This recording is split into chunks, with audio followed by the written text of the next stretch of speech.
We saw that inequality comes in three basic forms, including prestige, which closes social mobility for many caste systems, and wealth, which is somewhat open to achieve in a class system.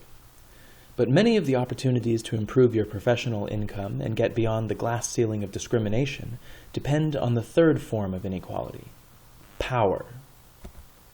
Power is the ability to do and get what you want, especially when other people don't want you to have it. Power can come from coercive strength, intimidation, and violence. Parents have power over their children in part just because they are bigger and stronger. But power can also come from social influence, convincing other people to give you what you want. Parents might explain to a child why they need to do their homework or offer them a reward for good grades.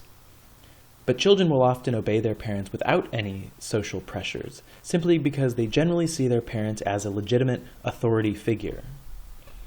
Coercive power is dangerous, and in a situation of anarchy, the lives of individuals can be dangerous and unstable. So groups of individuals tend to exchange some of their own power in a social contract, recognizing the authority of some form of larger state political system that manages power and decisions for society as a whole, combining resources and protecting individuals and whole societies.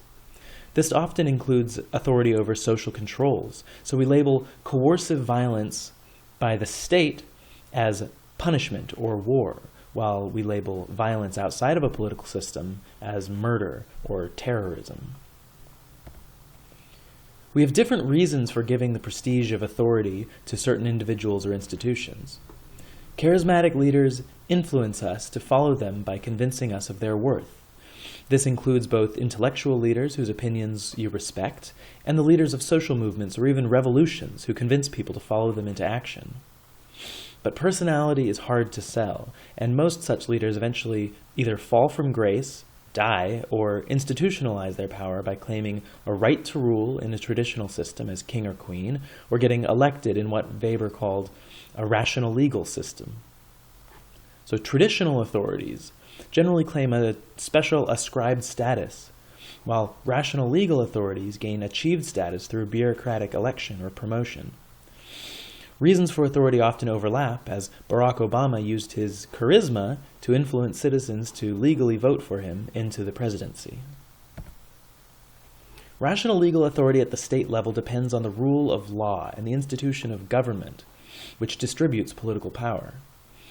Many modern governments are intended to be republics, of the people, by the people, and for the people. So to prevent a dictatorship from taking over, the framework for law is laid out in a constitution, where political power is divided into branches of legislating or writing new laws, executing or carrying out the laws, and judging, making sure the law is being written and carried out correctly.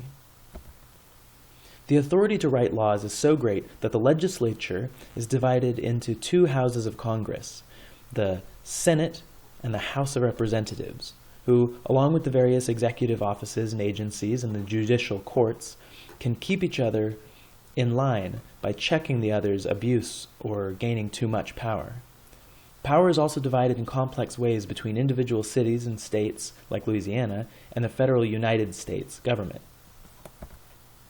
The fear of an authoritarian state gaining total power over the lives of individuals, totalitarianism, has meant a long history of debating about how much power government should have, because in our love of liberty, we also fear the chaos of total anarchy.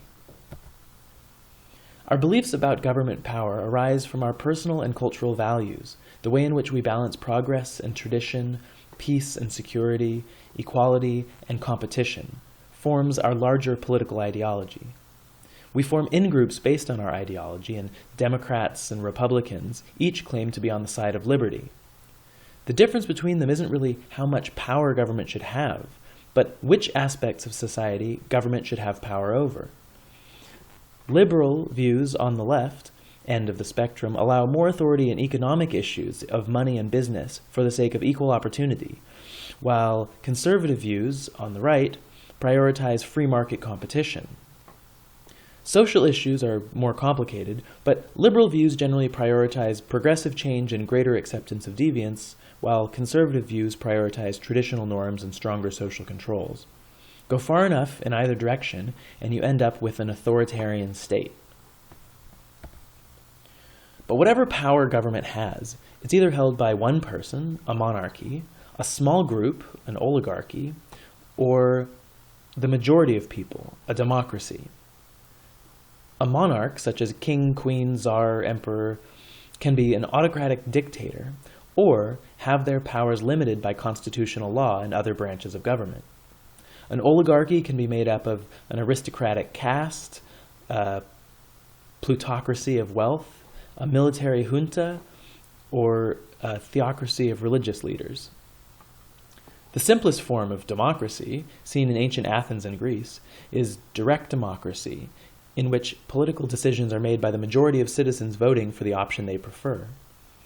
While citizen referendums can change law in many cities and states, our republic is set up in the Constitution as a mostly representative democracy, in which we vote to give individual people, such as senators, mayors, and presidents, authority to make decisions for us.